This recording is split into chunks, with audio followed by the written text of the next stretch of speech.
Hey, everybody, I'm Regina Bryan, and welcome to the Women of Empowered Living.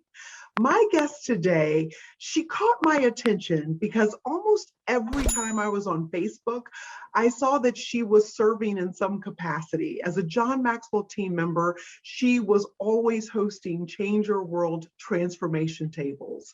Last year in 2020, she graciously agreed to also join the discussion on my Disc Pack Zoom call, and she added tremendous value. We were finally able to meet last August at the John Maxwell Conference in Orlando, Florida, where she also received the Change Your World Champion Award. She is a dynamo, and I am thrilled to have her here today. Welcome to the show, Anupama Kinatukara. Anupama, how are you today? I am doing great, and thank you for that wonderful introduction. I am Oh, honored and humbled. oh, did I get your name right or close? I hope. Yes, yes, you did. Anupama Kinatukara. That's It's right. a it's a gorgeous name. So talk to us. Tell us, how are you today, and where are you joining us from? I am joining you from Garden State, New Jersey, and I am in Fairlawn in Bergen County, and it's a beautiful day here. Wonderful. As I was telling you right before we started, that you're actually having a warm, great day in New Jersey, and it's a rainy, chilly day here in Atlanta. I Uh, will send some of the sunshine towards you. you already have just that smile of yours, which that also would catch my attention. When I would see your pictures on Facebook, you were always hosting a table, serving, and that smile of yours always captured my attention. And so does your name actually. Talk to us about what your name means.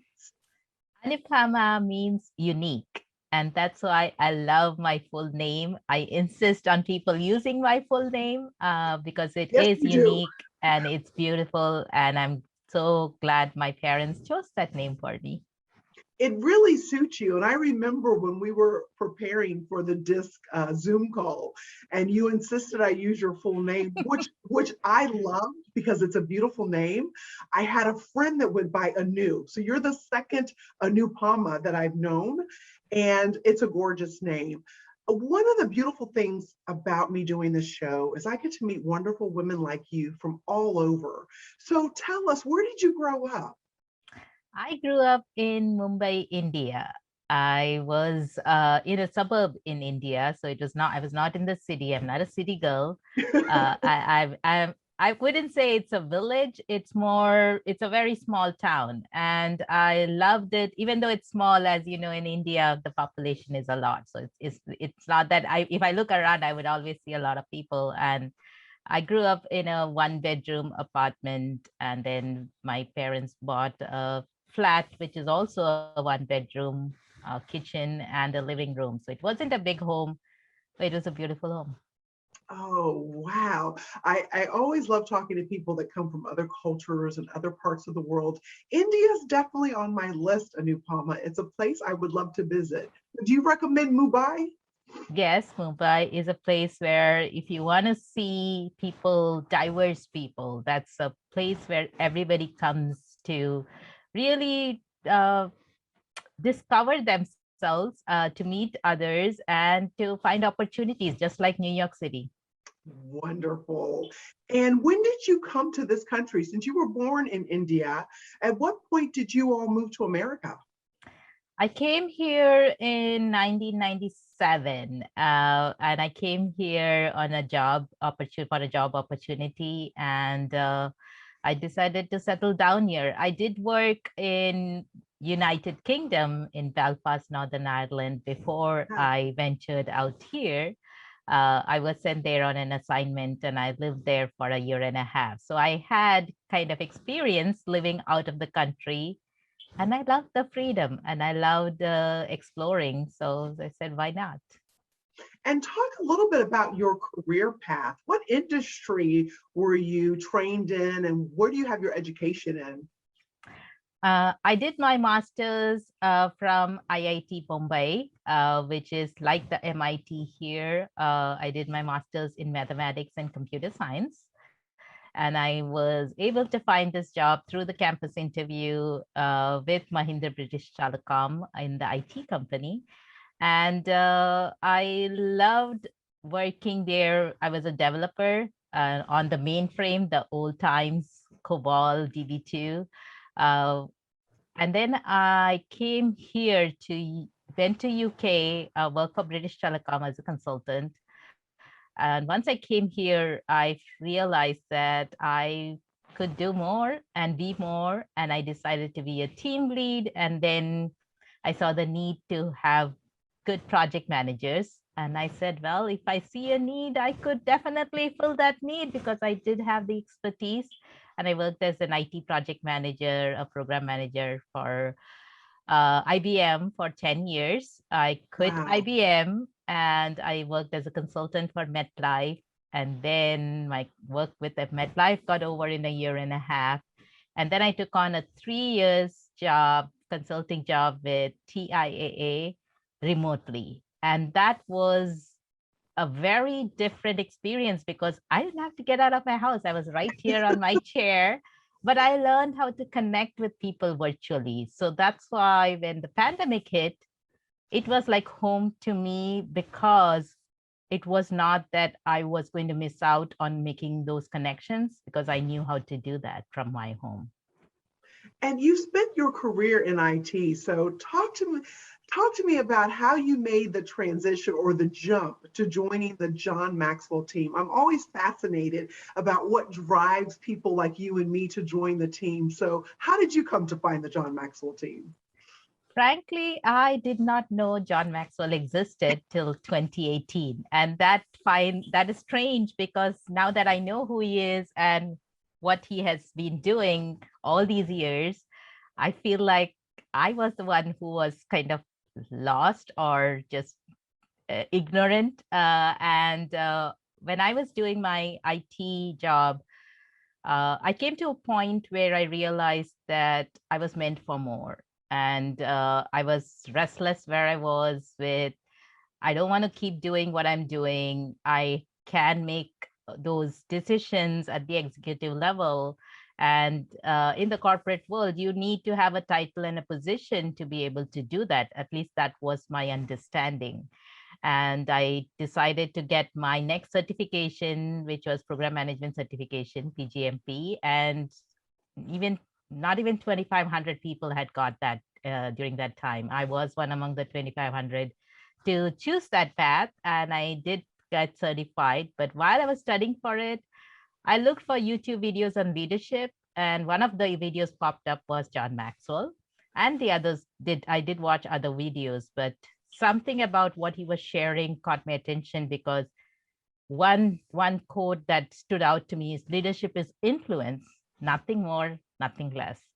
And I said, here I am trying to chase a title and a position because I wanted to influence more people. And I was a good influencer, but I didn't know that kind of meant I'm a good leader. So I said, I need to find out more about what he's trying to share. And the more I borrowed books from the library and started reading his books, actually listening to his books because I'm not an avid reader. I am now a little bit, but I still love listening to audiobooks. I just learned so much. And in September 2018, I called the John Maxwell team just to find out what they were all about. And I learned that I could become a better leader. So I did not join to be an entrepreneur. I thought I'm just a worker bee. I can still be a worker bee and just tell me what to do and I'll do it well. But by the end of 2018, I learned so much and I developed so many skills that I really didn't know I had. I realized that I could do that for others. Again, I saw the need for other, especially women leaders, needing that little bit push and wanting to be able to step up. And I said, I can give that little bit push. That's why I went with be challenged and lead on as my motto, because I want to challenge myself and I want to challenge others to lead on. What a great motto. So if you joined in 2018, when was your first live event? Were you there in 2019? Yes, I did attend the March 2019 IMC at Orlando and met John Maxwell for the first time. And what was that like? Not just meeting John, but what was being in Orlando at that conference like for you that very first time? It was a bit strange. I'm an introvert by nature, so I wasn't the type to go out and meet people and say hello to people.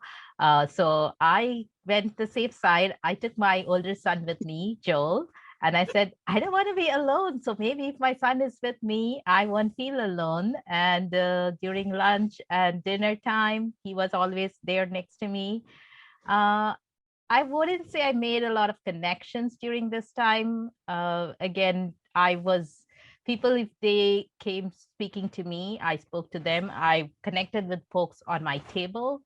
Uh, but it was, I was, I was excited about the certification program itself and learning from John and Paul and Chris Robinson and everybody. Uh, but I wouldn't say it was the best experience. I just felt like something was missing. I wish there were more opportunities to connect and to just bond with closer groups. So yeah, that was my experience. And I can't wait to talk to you about your second experience, which was this past August where you and I met. But Yes. before we do that, you probably did attend the virtual IMC events, did you in 2020? No, I decided not to go for the virtual. I wanted my next experience to be an in-person because I had done so many virtual sessions with folks. I knew I really wanted to be there in person and I skipped the virtual. You know, I love that you're saying that. I'm a little surprised, and I'll tell you why. Because when Change Your World rolled around, and this is what I cannot wait to get into it with you, because you just went all in. John's book came out.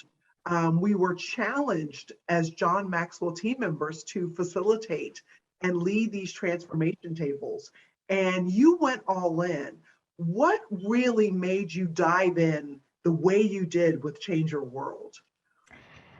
Then John gave the call to action during his book tour. He started, I believe, at the end of January.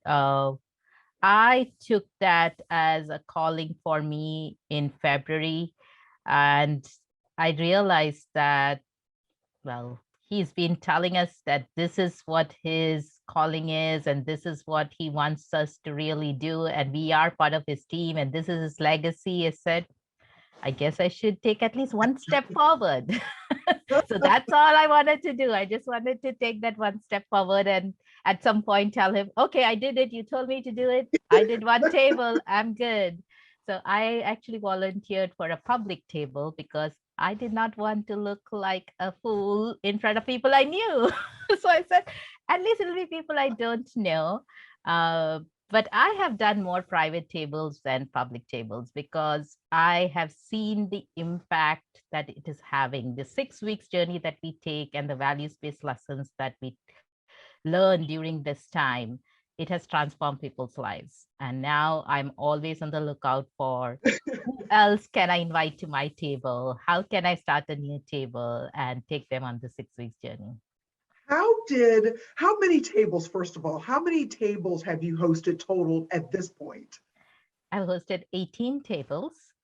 Some of my tables have only two people, so I didn't have always a table full of folks.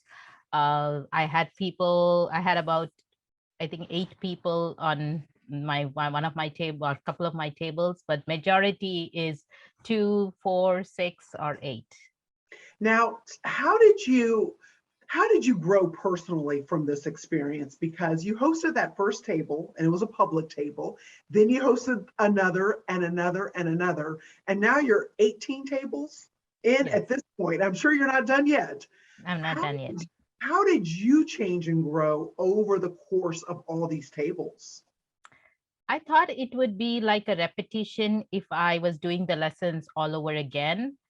But when I went into my second table, and again, I like the whole idea of the transformation table where we are not teaching, we are actually just facilitating and participating. So it allowed me to dig deep into myself and reevaluate where was I at that point of time with these values. So the first lesson we talk about is hope. Hope, sometimes we have hope, some weeks we don't feel like we have hope. So when when I am on these tables, I get a chance to just reassess and then set it right so that I can take steps forward. So it has transformed me, it continues to transform me, and that's an added bonus. So as I am helping others transform their lives, it is transforming my life every single day. And that's exactly what I was going to lean into next, that you're facilitating, so other people are going through this journey with you, and all the while you're the one reaping these benefits just as much as anyone else who's new, because you're repeating the journey over and over and over again.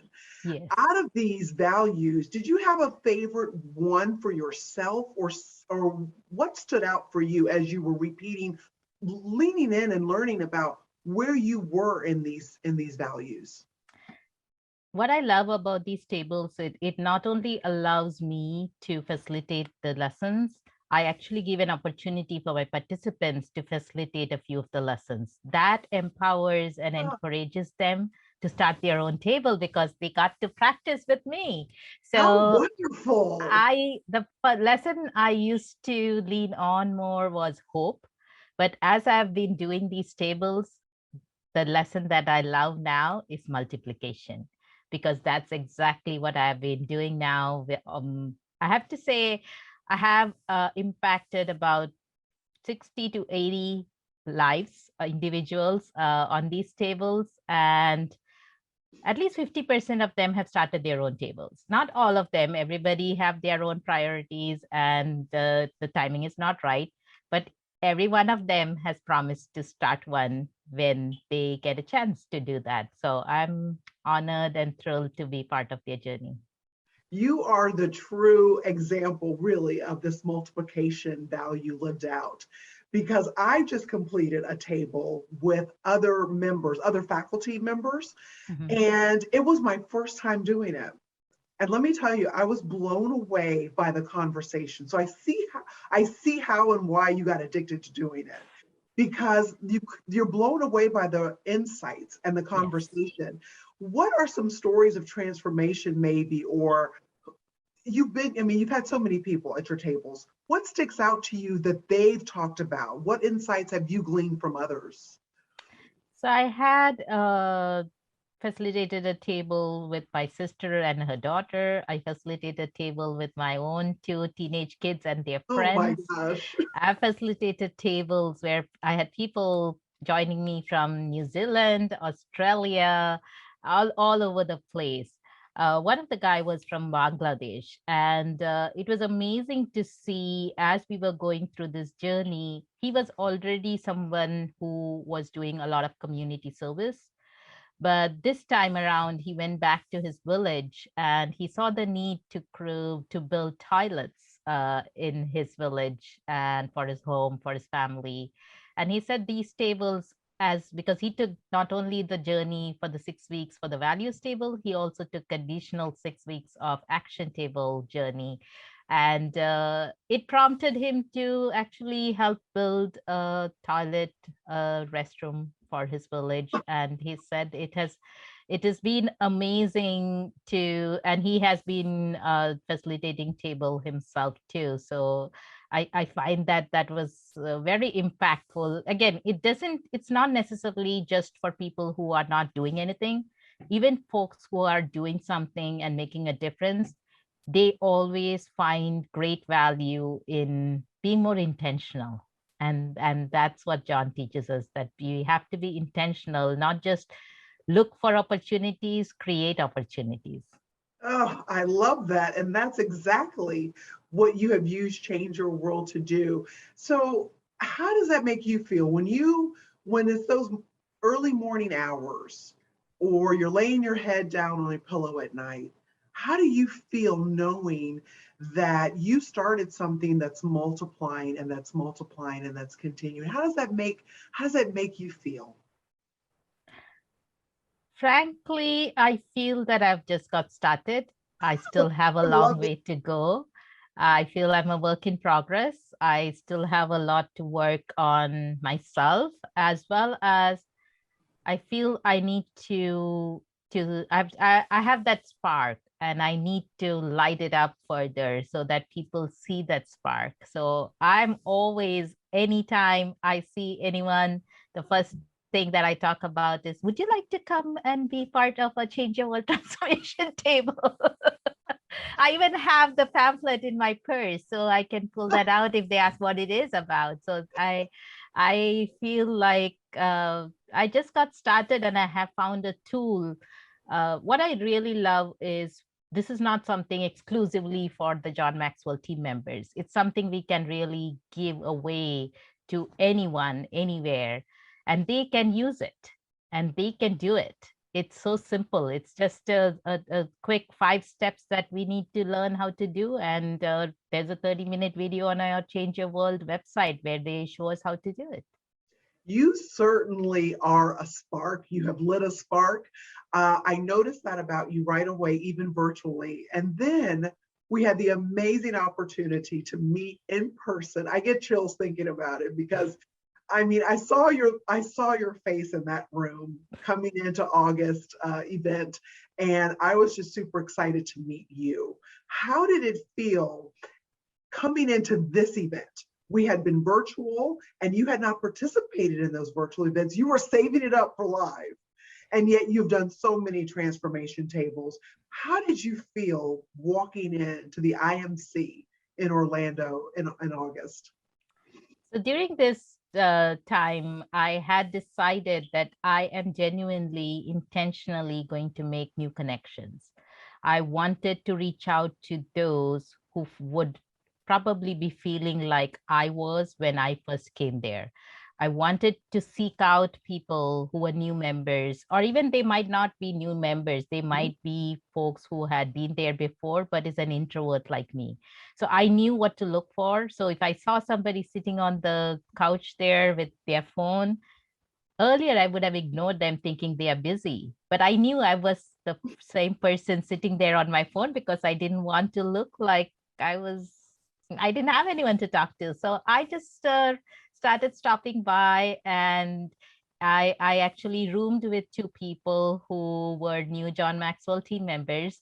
I got the chance to introduce them to others that I had connected and I knew, because I had really taken it as something of, I want to make those connections beforehand so that when I get there, I know people. It's not that I'm going to go there and just meet people. So veterans on the John Maxwell team, I would say I really made those connections. And being on the President's Advisory Council, which I joined in March 2021, allowed me to really get to know some of those who have been around for quite a while and have been doing such great things. And I've been learning from them very passively initially. And then I started asking questions. So I loved this time around. This was the best opportunity and the best experience that I had, because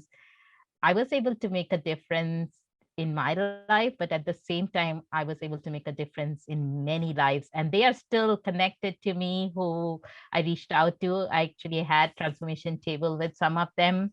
And we have built a good relationship. I know you were having the time of your life because every time I saw you, you were talking to someone, you were smiling, or you were taking a photo with someone.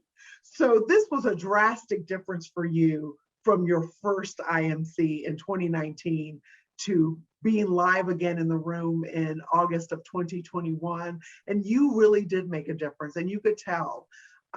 This Change Your World Champion Award, oh my gosh. When did you knew that you were one of the recipients, one of the honorees? How did you find out about this? I think it was just a week or two before our IMC that Chris Robinson made that announcement on one of our calls. And I was not really on the call. I was away from home that day, and somebody texted me saying, "Congratulations." I said, "What for?" And they said, "Well, you are one of the 10 top Change Your World champion honorees." And I said, "Oh, okay." So I came back home and I watched the recording and I saw that. But then they had a luncheon for all of us, 10 of us who were being honored. And I got to meet Mark Cole there in person. That was an amazing encounter because I will not forget. I met him in that room with the few of us, and I wanted to take a picture. As you know, I love pictures. So I was like, "Mark, can I take a picture with you? I'm so honored to know you." And his response was, "Anupama, I'm honored to know you." And that time they had not even announced my name. So if he remembered my name of the 41,000 members, if he can remember my name and that to the right name, I felt really humbled and honored. And I got to take a picture with him. And it in the room is when they really announced that Chris Powell and myself, we were receiving the champion award, and here it Yay, is. there I it is. have that with me. I saw that on Facebook that you and Chris won, and I just thought those are the right two people, because I know Chris was into those tables the same as you. And as someone who knows you and has seen you evolve in this virtual world and then had the chance to meet you, I'm really proud of you, Anupama. I Thank really you. am. You are exactly the definition, the living, breathing definition of the John Maxwell team member. You really are. What's next for you? What are you working on now? And what do you see as some of your short-term and your long-term goals with the team and with you personally? I am currently trying to build something in my community. So I am hosting Live to Lead for the third time in my community. I hosted it the first year at a local community college. We were even published in the local newspaper, which was amazing because it was my first event. And last year we did go virtual. This year I am hosting it in my own town, and I have five influential women leaders who are coming. And the best part is, I really made connections with all of them and Wow. then invited them to be on my panel. So I'm excited because they are all from different industries. One is a professor in a college, one is a lawyer, one is a hair salon owner. And it's just amazing to see how women leaders in the community are making a difference in different areas of our life and how each of us can learn from them. So I want to be a difference maker in my own community. I am trying to build something for women leaders, hopefully something like a Women Leaders Academy in the community. Wow. So I'm excited about it, and I'm actually in search of my next word of the year because I've learned the importance of using a word of the year every single year. Now, that's exactly, I'm so glad you moved there next. You and I had a fascinating conversation around this word of the year idea, which I only recently embraced the last couple of years myself. Talk to us about your last couple of words of the year and or word of the year, and what are you searching for in this coming year's word? So I did not know the value of the word of the year. I am a woman of faith, and during church, our pastor used to pass out a bucket and say, "Pick a verse," and that's the verse for the year. And I did pick a verse from the Bible, uh, read it a couple of times, and was, I guess, after a month or two, forgot about it. Sometimes I saw it back in my Bible, but that was about it. And then once I joined the John Maxwell team and I started reading John's book, especially this, I love this book, Intentional Living. He One of my talked favorite. about how to be more intentional. And then the other favorite book of mine is this, 15 Invaluable Laws of Growth. And I said, I have to really develop some of the skills that I need to be better as a leader. And one of them was improving on my communication. Again, being an introvert, and even though I was in leadership position, was not the type to raise my hand and volunteer for things. If someone gave me something, I knew I would get it done.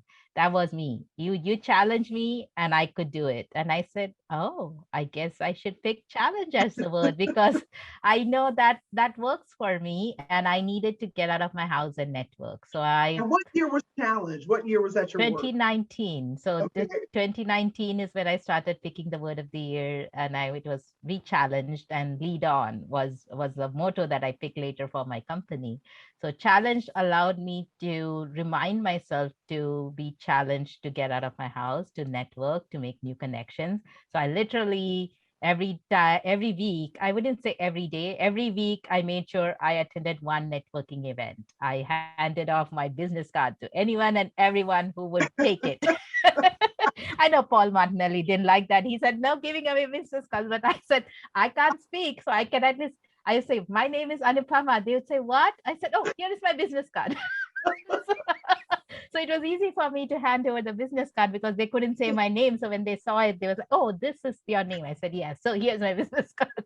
So that's what I did in 2019. And when I came into 2020, I realized that I had given my business card to so many people, but I hadn't genuinely made that many connections. So I needed to be intentional. I needed to be intentional not only with who I was connecting with, I needed to be intentional because I started listening to many talks and reading a lot of books. And I said, I have to be more intentional of what am I reading? Whom am I listening to? Whose voice is speaking to me? And where am I going? So I became more intentional in 2020. And in 2021, my word was opportunity. So, yes, I Mhm. was intentional, I was being challenged, but I also needed to start grabbing opportunities. So, every single day this year, I have been looking for opportunities. So, when you asked me to be on this show, that was an opportunity. I wasn't going to miss it. When John said to start transformation table, that was an opportunity. So I always look at things now as this is a new opportunity that is coming my way. So in 2022, there are a few words that is coming to my mind. One was empower, and when you called me for this empowered living show, I'm like, oh, maybe that's the word. And the other one was enrich, because I am trying to enrich my life in different ways. I really want to build my business in a better way and be able to help others build their network, help others make connections. So maybe it might be enrich or empower. Never know. I'm just so thrilled watching you grow and know that you're already becoming the leader that you desire. I can see that about you right now, hosting Live to Lead, transformation tables, saying yes to opportunities. New Palma, you are, my dear, a leader. You are Thank you. absolutely a leader. I am learning from the best, and you are one of those who I look up to. I admire what you do and what the best that you bring in others. I think that's not easy to do, but you do that very well. Oh, that makes my heart sing. Thank you. I'm blessed. I am blessed to know you and to learn from you today. I love to end all the interviews by asking the guests, what does an empowered life mean to you? Empowered life to me is not just doing something for yourself, it's really making a difference in the lives of others. I was always looking for success, and now I know that I have really got a taste of significance, and empowered life to me is living a life of significance. Oh my gosh, that is so good, Anupama. You, my dear, have enriched our lives. You have brought a lot of value to the show today. I am blessed to know you. Thank you I'm so much for being here. I'm blessed to know you too, Regina. I really appreciate this time. Oh, my pleasure. Thanks everybody for watching today, and we'll see you real soon. Bye All bye. righty. Bye bye.